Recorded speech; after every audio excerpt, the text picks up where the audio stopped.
Hello guys, I'm going to be looking at a video by Ryan Humiston talking about what changes fat loss. This is gonna blow your mind. What if I told you the way you've been dieting since you peaked in high school and slowly got chubbier has been wrong, or at least not as efficient as it could be? I agree, yeah, most people do diets that are nonsensical. They take a very long time to get the results that people want.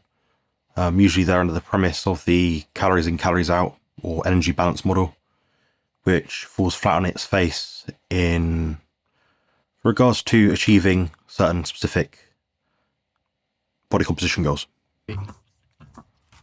Let me guess if this has happened to you. You get really serious about abs, you crank up your training, you lock in your diet for weeks, if not Don't eat asparagus, guys. That's not going to make you burn fat or anything. months, and you get in the best shape of your life. Then one morning you wake up and realize you're a big fat mess again. What if I told you this is not only common, but based upon the way most people diet, it's predictable? Let me explain. Let's use these two guys as an example. Guy number one figures out his maintenance level of calories. So Lego guy's got a calorie maintenance level of 3,000 apparently. I don't know if what would happen, guys, if you burnt a Lego little character. I think he's like an army soldier or something, I don't know. Would you think that would yield 3,000 calories? Let me know in the comments. And then decreases that by 500 to eat in a 500 calorie deficit. I'm guessing maybe you'd have to set fire to him a little bit less. Guy number two is identical. He has the exact same maintenance level of calories, but instead of decreasing it by 500, he increases his activity expenditure, creating the exact same deficit. The question is, which one loses fat faster? If your answer is it's the same because it doesn't matter, calories in, calories out, congratulations, you're just as dumb as I was. The concept is referred to as a low energy flux versus a high energy flux, and it will change the way you diet forever. To better Yeah, I mean, I agree. You'll get different results if you use exercise versus dietary intake as a lever for fat loss. I think getting the right balance is important. Of course, we know a diet is the biggest factor, indicated to produce perhaps 80, 85, maybe even 90% of the fat loss results you might get from a diet phase itself. To understand the problems with a traditional low energy flux diet, we need to create one that way you can see where the wheels fall off. This is a person's average total daily energy expenditure. You can see the bulk of it comes from basal metabolic rate, or Yeah, I think that's a bit on the high side. I mean, looking at the graph here, the orange section, the physical activity, looks about maybe 70 degrees worth of the pie charts, maybe. Well, percentages now, maybe 20%. I think it's a bit high for most people. I think BMR would be a bit higher, and thermic effect of food is very variable. Thermic effect of food, if you're eating purely fat versus purely carbs versus purely protein, would vary a lot. So, you know, it's a little wedge here, but it could be anything, guys. It could be nearly anything. resting metabolic rate. I'm going to use that interchangeably because everybody else does. Don't freak out. The calculator you found online to figure out your BMR is probably using this formula. Nope, never mind. That looks like shit. The BMR formulas are attempting to give a rough estimate of energy cost based upon how much you weigh, how tall you are, and then subtract that from your age. Yes, I actually looked at this myself just before watching this video. And it turns out, using the calculation that this gentleman has provided me, I'm meant to be eating 1,271,000, I can't even read that, 1,271,765 calories per day. I don't think I could even oxidize that in a year. I don't know. The editor here needs to do much better work, because people might actually look at this and people are stupid enough to do this sort of thing. Again, don't use these calculators, guys. Try and find a rough baseline average of your food intake based on the macronutrient grams that you're having. If you don't want to be that accurate, just go by hunger signals, assuming you're following the carnivore diet. Maybe get a certain amount of protein, certain amount of fat per day. Go from there. Let's see what happens with your body. If you gain fat or lose fat, depending on your goals, of course. Change things up a bit. Eat a bit less, eat a bit more. These calculators will not be a very accurate tool in most cases. Anyway, we shall continue.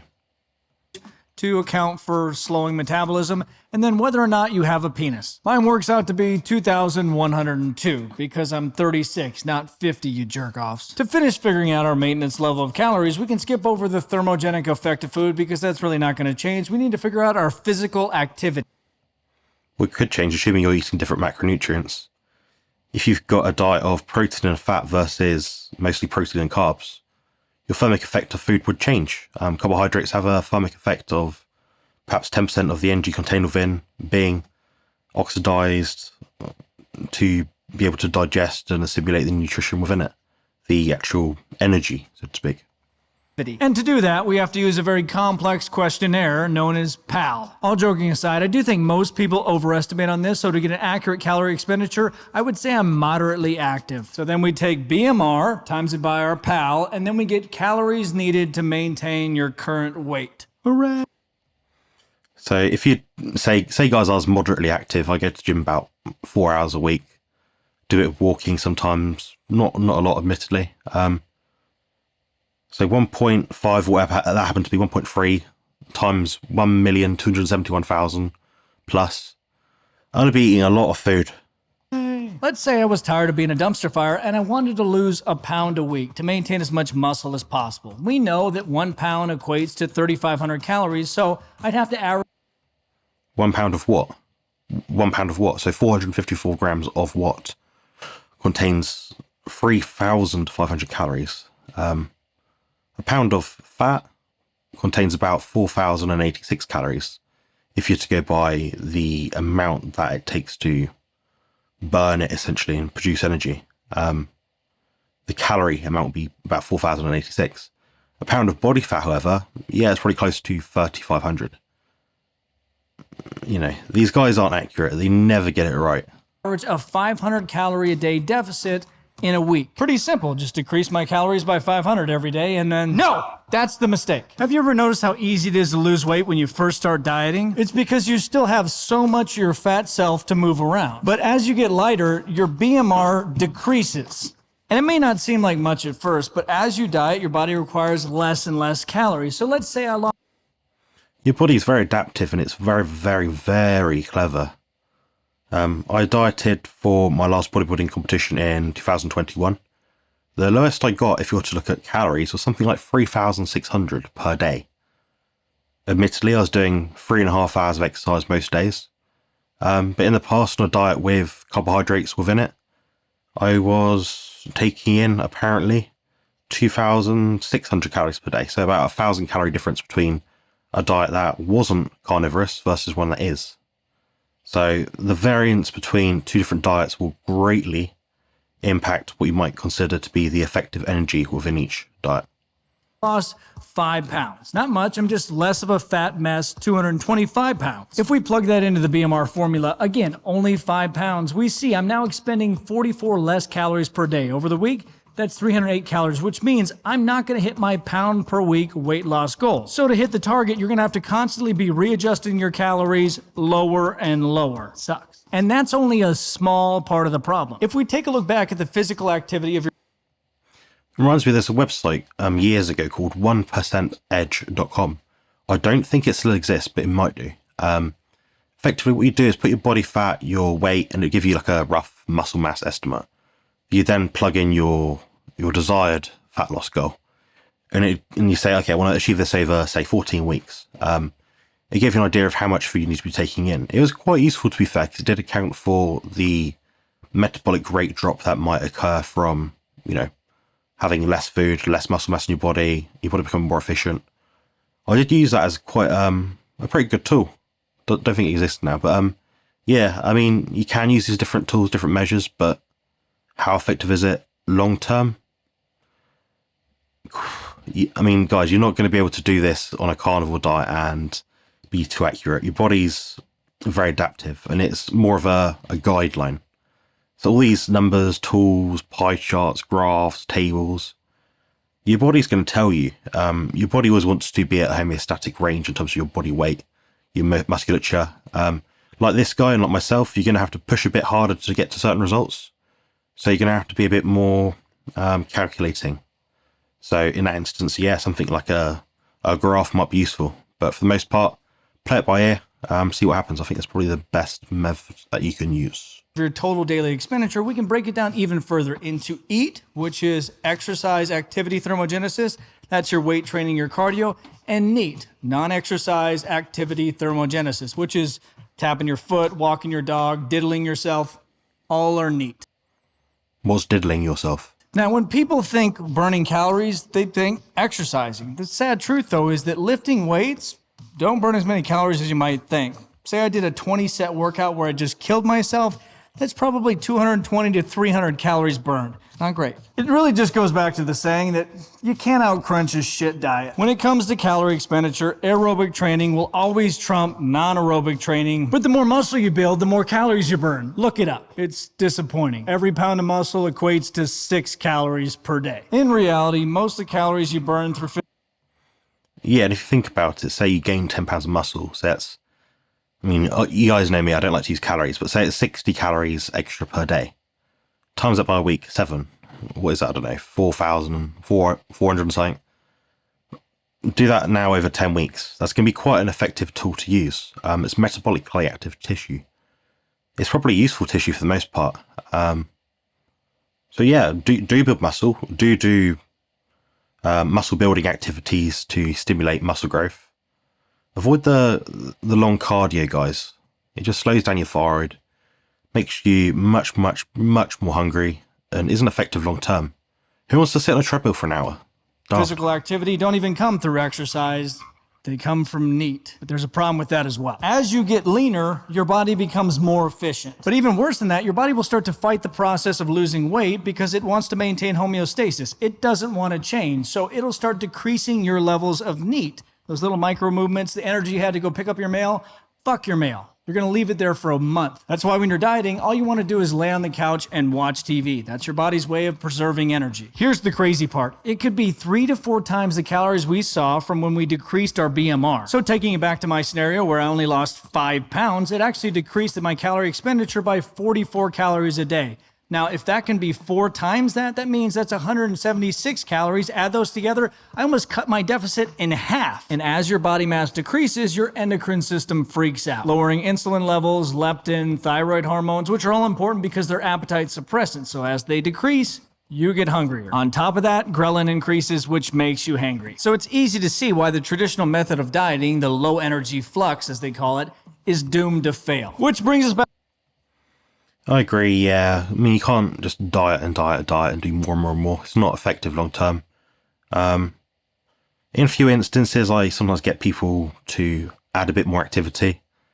But are they going to be able to maintain that forever, yes or no? The answer is, for the most part, no.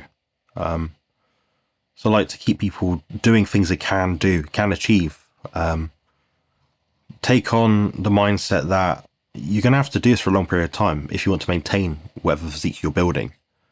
So it has to be achievable and sustainable. Back to the concept of a high energy flux, which I know looks similar on the surface because there's still a 500 calorie deficit, but it actually mitigates some of the problems I just talked about. Ugh! The setup is going to be exactly the same. You're going to get your basal metabolic rate and times it by your PAL to get your maintenance level of calories. But instead of decreasing by 500 to get that deficit, you're not. You're going to leave it. Do you have any clue how much more oatmeal that is? Come on. Instead, we're going to increase our physical activity to a point that it burns an extra 500 calories a day. Because based on research, that creates less of a metabolic adaptation, meaning your body's not going to try to burn fewer and fewer calories. And you get to eat more oatmeal. The next obvious question. You should never get to eat more oatmeal. You should never want to get to eat more oatmeal. Christ. Not proper food. Eat meat and fat. Yeah, I mean, he's addressing some good points here. The fact that we have a homeostatic sort of set point we want to achieve. That's based on the work that we need to perform each day. For me right now, building strength, I'm going to have to hold on to a bit more body fat than I might usually have. Doesn't mean I have to get fatter and fatter and fatter. I think we have a sort of a bracket, a margin of a safe kind of body fat level. Musculature does have a genetic component that comes into it. Of course, as well, people that are very big tend to use different hormones as well to supplement their regime, to help them recover, things like that. But I think for the most part, he seems to be kind of on point at the moment, apart from obviously the calories thing. You have two levers, of course, like you mentioned, the exercise aspect and the food deficit aspect, if you're talking about it quite broadly. You have to know which one to pull. So if you're going to pull one of those, before you do it, book a consultation with myself and I'll be able to best advise you based on the information that you provide me with. Is how do we increase our energy expenditure to a point that we're burning an extra 500 calories a day? And it's critical you increase both, because if you try to do it with just as structured bouts of cardio, that's 50 minutes of jogging. I'm not fucking jogging. Instead, I do a 30-minute walk after my workout or on my off days and consciously track my NEAT. One of the ways is with this guy I got from Amazon. It's a little pedometer that counts the number of steps, and I know the child that made this thing did a horrible job because it's really inaccurate, but at least gives me a range to shoot. I quite like that idea, guys. I think the step count is quite useful. I know people out there that have these things attached to their wrists, you know, these smartwatch thingies. They're very good at gesticulating. So it's counting all these extra steps, which aren't actually steps, they're just them flapping around. But yeah, I think something like that, having like a step counter on your phone, that might be in your pocket for most of the day. If you're going to do it that way, yeah, it could be useful. A good range, maybe for most people, it could be anything, guys. It depends what you have to do each day. For myself, I try very hard to keep under 5,000 per day. My hips not in great shape. My lower back isn't that great. I'm trying to minimize my impact, the inflammation that might be caused from extra walking right now. But yeah, if you can find some sort of way to move around, be physically active, do something day to day that's sustainable, then yeah, I think a range is useful. I see some of people are like, are they staying up till midnight to get an extra 4, 5, 6,000 steps in? I don't like the idea of that. I think if you can't do it within your day, you know, within your kind of active hours in the day, then I wouldn't advise adding it in. I think there should be a cap where you're sort of prioritizing good recovery, good sleep, time with your family, all the health hacks that I typically talk about, just maintaining that. But then every now and then, you have to dig a bit deeper, you can, but don't make these big jumps, guys. Just 200-300 extra steps here and there might be useful. For, because for every 2,000 steps, that's 100 calories. And before you say I'm already averaging 10,000 steps a day, the fuck you are, because this thing alone can create the deficit you need. 10,000 steps, 500 calories. There's a fascinating study where a guy wore a weighted vest like this 24/7, and for every pound he lost, he added a pound back to the vest. The idea being that if he artificially replicated his starting weight, that he'd be able to maintain his initial BMR. And it worked. He lost 19 pounds over the course of 16 weeks, and this is important to note that this was a bodybuilding competition, so it was mostly fat mass. And his calories did not change. Now, I'm not going to wear this thing 24/7, but think about it this way. Every time I take my dogs for a 30-minute walk, based upon my husky... Yeah, this sort of thing does work, guys. I do suggest people to do it. Even if you get a rucksack and chuck on, I don't know, 5 kilos every now and then. Go for a short walk. It's going to be more effective than doing it without the extra 5 kilos. Providing your knees can take the extra weight and things like that. I think it is a very good way to do it. Then again, just bear in mind, if you're going to be doing it, you have to actually do some activity. You can't just sit on the sofa and wear a vest. It's not going to provide you with any load or extra tax in your body to perform given tasks. So do it when you're exercising, guys. Don't walk around with a vest all day. You look a bit daft. That burns about 241 calories. Each additional pound of weight is another 0.3 calories per mile. So this is a 50-pound vest. That's an additional 450 calories. So what, I look like an asshole walking around the neighborhood. That's a lot of calories. While cold plunging doesn't really fall into the category of NEAT, and there's no way to quantify how many calories you burn per minute, it does, however, cause your central nervous system to release norepinephrine, which then attaches to brown fat, which increases mitochondrial activity, which generates more heat. And there's no such thing as an energy-free process, so we know it burns extra calories, we just have no clue how many extra. But it sucks, so hopefully a lot. That gyno looked pretty bad there, guys. I don't know if you saw that as well. But yeah, the cold therapy, the ice baths and stuff, they do work. I mean, if you want to maximize your fat loss, ideally, I don't know, go for a swim in a big, I don't know, pool of ice or something. That'd help you burn a lot of fat. You know, you'd really get into quite a steep mass deficit by doing that. However, what can happen is any time, guys, any single time that you dig too hard into your fat burning, your deficit, however you want to call it, there's usually some kind of effect with your body where it will stimulate your appetite. So these are tools to be used sometimes every now and then when you need to do it. You guys might know I've been talking about this for quite a while, but I'm kind of a fan of like the minimal effective dose. So do as little as possible to get the maximum result. You don't go starting a fat loss phase, jumping in ice baths and wearing these vests and stuff. Do something, see if it works. Doesn't work, okay, do something more. That's effectively it. Know when to dig deeper, know when to hold back a bit. That's kind of things that I help people with when I'm coaching them and consulting with them. Am I the only one that gets served that ridiculous Navy commercial before every YouTube video? I said my job wouldn't matter. And I understand, 500 calories doesn't seem like a lot, but that's just where I started. Since I started meticulously tracking my activity, I'm eating 1,000 more calories than I typically would on a diet. If you hear little footsteps, that's Junior walking around, who's my blind dog who happened to take a nap on an anthill this morning. Our vet just gave him Benadryl. Doing great, bud. It's also completely changed my stance on what your macro percentages should be when you're trying to lose fat. Show everybody your face. So we don't nap on anthills. I used to be an avid low-carb guy because I was a lot dumber, and it was based upon my limited understanding of how insulin worked. I assumed since it stimulated fat storage and inhibited fat breakdown and promoted fat synthesis, that the best thing we could do was limit those insulin spikes. Yeah, you want to limit just general overload of insulin in the blood at any given time. You need enough. It is a indicated hormone that we do need to perform certain things in the body. It's an essential chemical process or hormonal process, whatever you want to call it. How much you need? Your body will do exactly what you need to do in terms of the carbohydrate, fat, protein intake. It will provide you with insulin from the pancreas to deal with those different macronutrients at different rates. The idea is to have the right amount. Too much is a stress to the body. When you have a higher circulating insulin level, you end up needing more nutrients to deal with that. It's kind of a double-edged sword. You need enough, but not too much. The more insulin that's circulating through your blood, oftentimes the more thirsty you'll get, the more minerals you'll need. Then, of course, when you have more insulin, you have more glucose.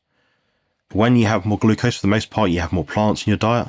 When you have more plants in your diet, you have more anti-nutrients. Therefore, you have more negative chelation, which involves the loss of nutrient density within the diet. So minerals and things will actually bind to these plant compounds. And effectively, you need more food. So it actually means you have more stimulation of hunger signals. Your appetite will go up.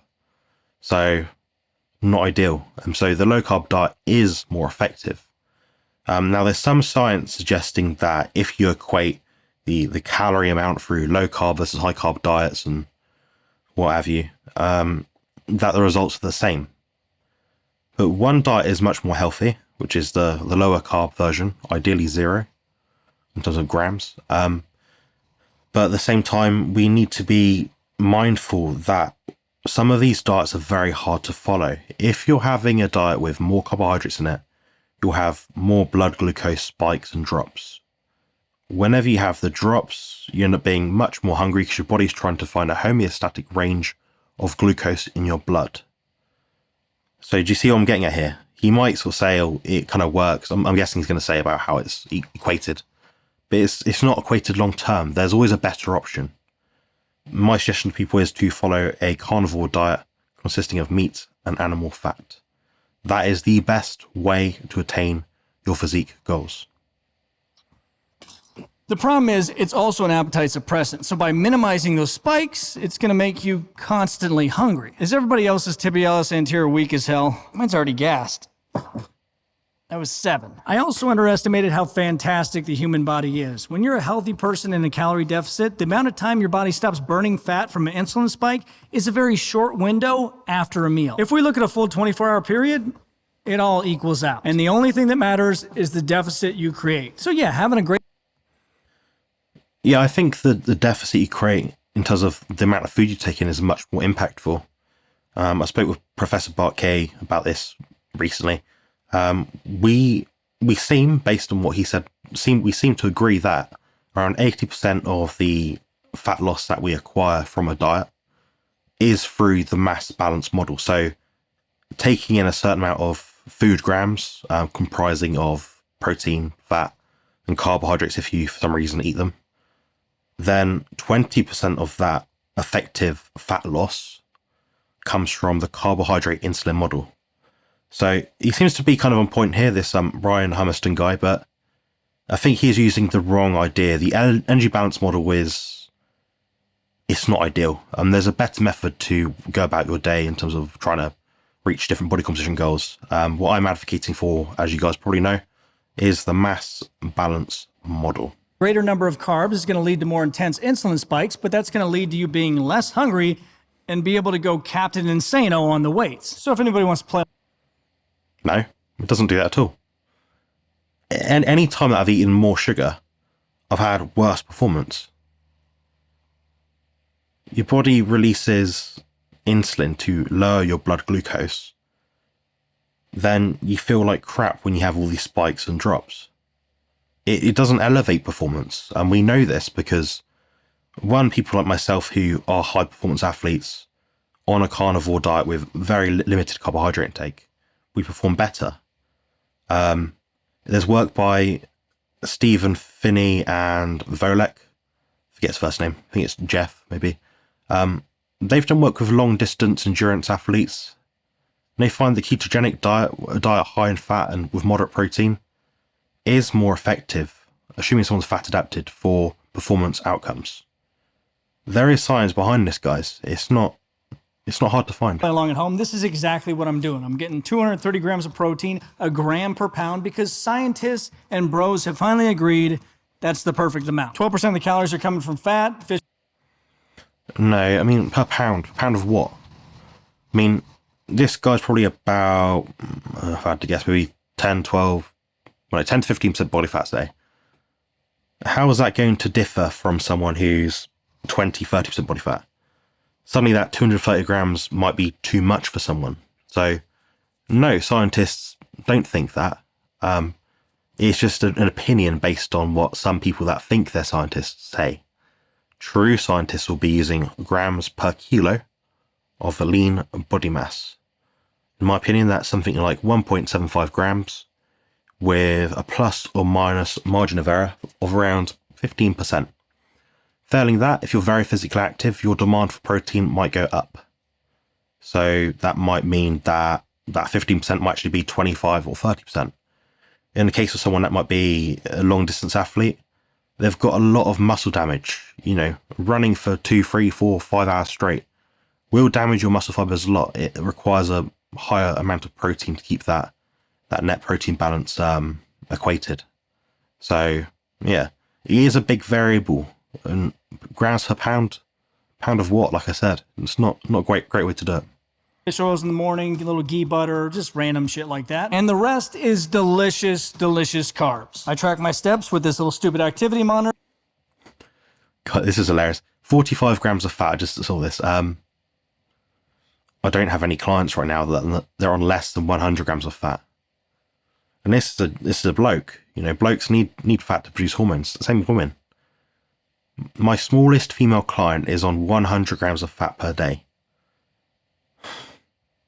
This is incredible. And this client, she's doing just fine.